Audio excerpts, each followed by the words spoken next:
Knobs for life. Alright, ready? Yes. I just want to see them going through points in time, stealing very important artifacts that will help them build technology to turn everyone into monkeys. Damn. That's a lot of the budget. And that 2056 Barry has been turned into a monkey. So that's why his voice is so deep. Yes, that's why his voice is deep, and that's why Stein can't unsee what he saw on that, or unhear what he heard on that message. Hey guys, what's going on? It's DJ with my brothers Jeremy and Bears. Whiskey. Bringing you another weekly recap of this week's Legends of Tomorrow. Tonight's episode was called Abominations. Roll the clip. A young time pirate crashes in Mississippi 1863 and is confronted by Confederate soldiers. He then starts succumbing to some sort of infection. The Legends get his distress beacon and decide to find him before he changes the timeline. Stein and Jax continue to keep what they heard from future Barry a secret from everyone. Ray is left on the Wave Rider while they go to find the time pirate. They find his ship and Rory incinerates it. Suddenly, they find themselves having to save a man named Henry Scott from Confederate soldiers. They're then attacked by more of them who have turned to zombies. The team kills them all, but Henry dies, but not before he gives Jax a mission order from Ulysses S. Grant in his satchel. Back on the Wave Rider, Mick is revealed to have been bitten after he passes out, so Ray and Stein work on a vaccine. Nate goes with Sarah to talk to Ulysses, while Jax and Amaya try to infiltrate a Confederate camp to help the Union win the war. Sarah and Nate tell Ulysses about the zombies, but he doesn't believe them. She then brings them ahead of one to prove it. They help the Union take them out, but realize that they need more firepower. Nate helps Ulysses draw up a plan to stop the Confederates and the zombies when Sarah comes up with a plan of her own. Jax struggles to prevent Amaya from blowing their cover as she witnesses how black people are being treated. He then crosses a plantation owner who tortures him. Ray accidentally speeds up the infection in Mick and turns him into a zombie, so he and Stein are forced to play a cat and mouse game with him as he is loose on the ship. Ray is attacked by Mick, so Stein is left to deal with him. He overcomes his fear and cures Mick with the vaccine Ray had put into a fire extinguisher. Jax learns firsthand of how hard the slaves have it, but how strong they are together. Amaya tricks the plantation owner's friend into helping him find Jax. When she finds him, they help the slaves escape. Jax gathers all the zombies at the plantation owner's house and burns them all with a Molotov. On the battlefield, Sarah has Nate draw all the zombies, then use his powers to protect them from the bomb he sets off. She is relieved to see that he had survived the blast, and Jax brings the plans Henry had been searching for. He gives them to Ulysses and credits Henry. Ulysses thanks Sarah and offers her some inspiring words. Back on the Wave Rider, Mick thanks Ray for saving him and gives him Snart's cold gun, saying that he needs a new partner. Stein and Jax talk about the experience and find hope in what they had accomplished. What is Damien Dark doing in the 1980s? Will the team finally find out who Eobard is? Will we finally get the introduction of Malcolm Merlin on Legends? Or maybe Leonard Snart? Why does Mick hate the 80s? Will we finally get some sort of a tie into the Invasion crossover between the four shows? Is Ray kind of picking up the mantle of Captain Cold? Or will he recreate his suit? Find out on the next episode of Legends of Tomorrow.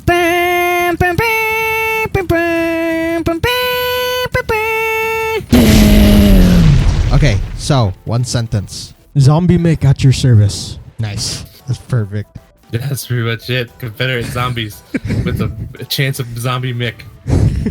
So this episode, basically, it starts with a rogue time pirate crashes in 1863. Sure. Is that what the date was? I think so. And sounds spreads the right. zombie virus across the Confederate soldiers. And the team, obviously, they need to stop this, so they go ahead and do it. Mick happily burns the ship, and they find themselves wedged in the middle of the Union versus Confederate war, basically, with the zombies on the side. Mm-hmm. Break this off into three pieces. You've got Ray and Stein with Mick, Sarah and Nate with Ulysses Grant. I don't know why I was about to say Claw, and Jax and Amaya doing their mission. So Yeah. we'll start with, I don't know, they're also good. Which one do we start with first? Do I do Nate and Sarah, I guess? And then we'll tie it all in. Sure. So they go to talk to Ulysses, and they tell him about the zombies, but he doesn't believe them, obviously. He thinks that they're spies. Yeah. So Sarah just waltzes on out of there, and he's like, okay, I'll show you.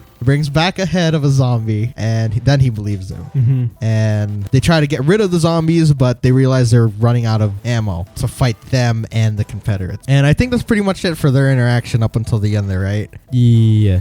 Going over to Amaya and Jack, I like the message that this episode was giving. Like, it kind of gave a chance for Jax to like show his other side, like compassion, because he's always arguing with Stein and everything like that. And then for him to be thrown in a situation like that, to see slaves, firsthand, how what they had to live through, it was hard for him. He argued with Stein, saying he could take care of himself, that it wouldn't phase him or anything like that. He just wanted to do the mission, which was get the play-by-play of what the Confederates are going to do to the Union so that they could help them win the war. Yeah. And then he ends up being thrown into the pit himself because he was apparently mouthing off to the plantation owner. Yeah, he had to see firsthand how they're treated and everything. Just seeing all that happen, and Amaya couldn't do anything because Jax didn't want to mess up the timeline.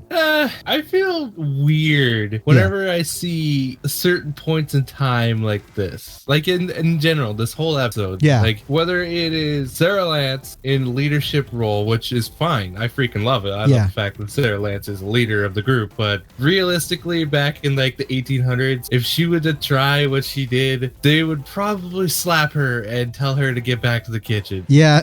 Okay. Because that's the kind of timeline it is. Yeah. Or the time period it is. Yes. And you get Jackson, who made it that far, even talking to a white man back in that day. Whereas they would probably just straight skin your ass right there. Yeah. Just even looking them in the eye. It's strange. That's true. I get it for the sake of, mild PG-13, Yeah. whatever the rating is. But it's weird as hell. Yeah, I feel you. I like the message they're trying to send out. I like that Jax tried to help the people there. He realized Great message, yeah. Yeah, that they needed to, saw that he was helping slaves, like, that might not be well for them as far as like changing the timeline, because even little things we've seen change the timeline. So him helping them get free, it might have been a good thing, but it also might have repercussions later on. You know what I'm saying? Yeah. They, in an alternate timeline, they probably were never saved. But then again, they helped them win the war. So I don't know, maybe just same outcome, but just different way to get there. I like. Hopefully. Yeah.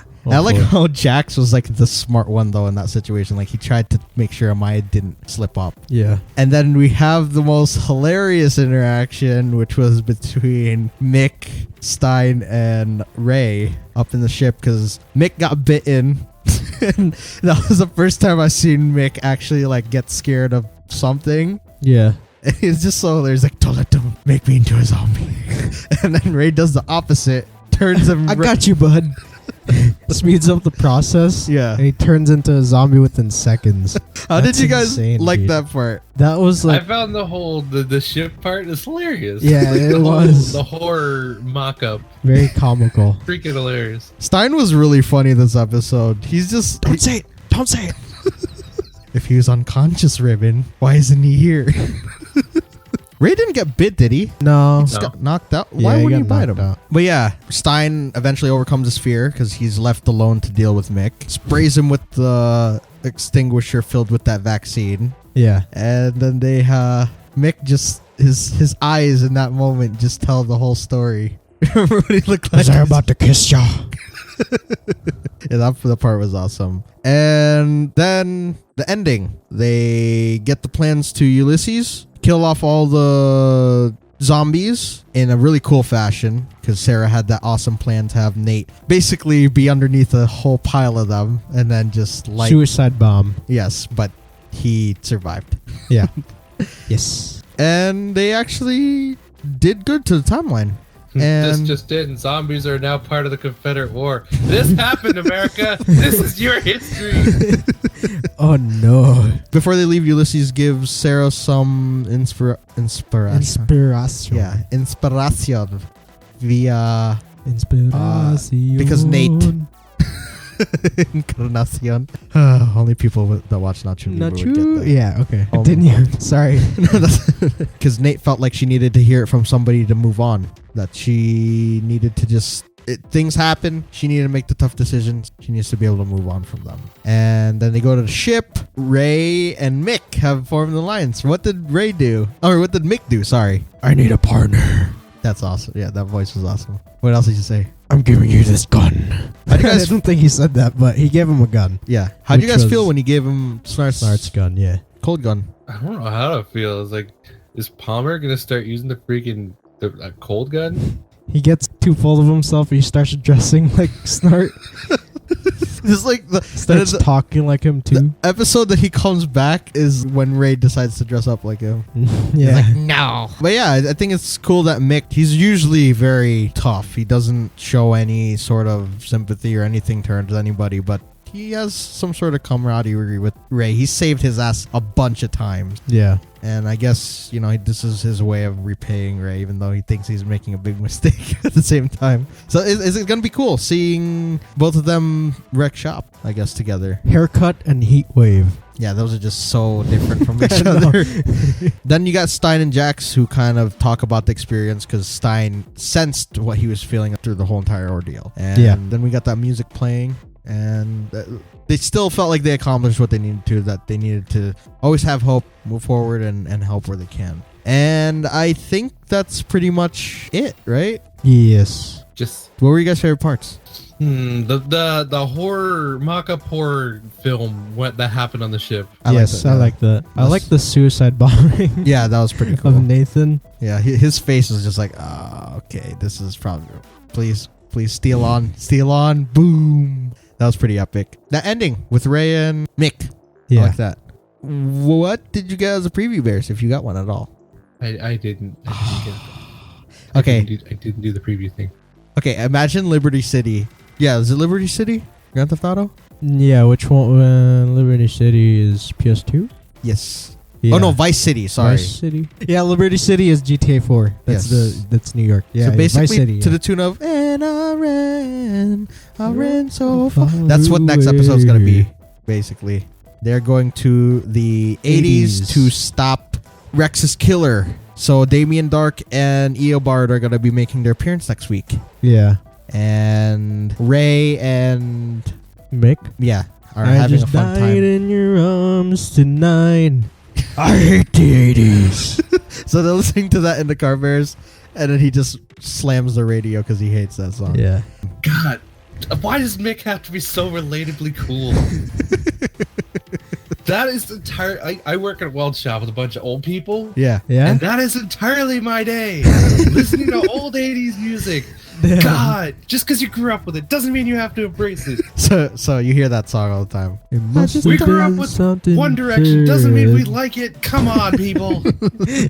But but yeah, so it looks like they're one step closer to figuring out all this stuff about the Legion. To the edge, and they're about to break. The Legion of Doom. Yeah. Do you guys have any? Can you formulate? Or maybe we might see Malcolm Merlin. Maybe this is the version we see of him, the '80s version. Maybe they recruit him then. Akamoden. Yeah. Do you have any theories at all? I know it's hard, but This show is so random and weird. Like I can't. Like That is there's true. nothing to theorize, really. I mean, even if we can get a little piece, like what? Yeah. I think it's just, this show is just a setup for the other shows at this point. Yeah. I'm still sticking by my whole Gorilla City thingy. I just want to see all that play out. I just want to see them going through points in time, stealing very important artifacts that will help them build technology to turn everyone into monkeys. Damn. That's a lot of the budget. And that 2056 Barry has been turned into a monkey.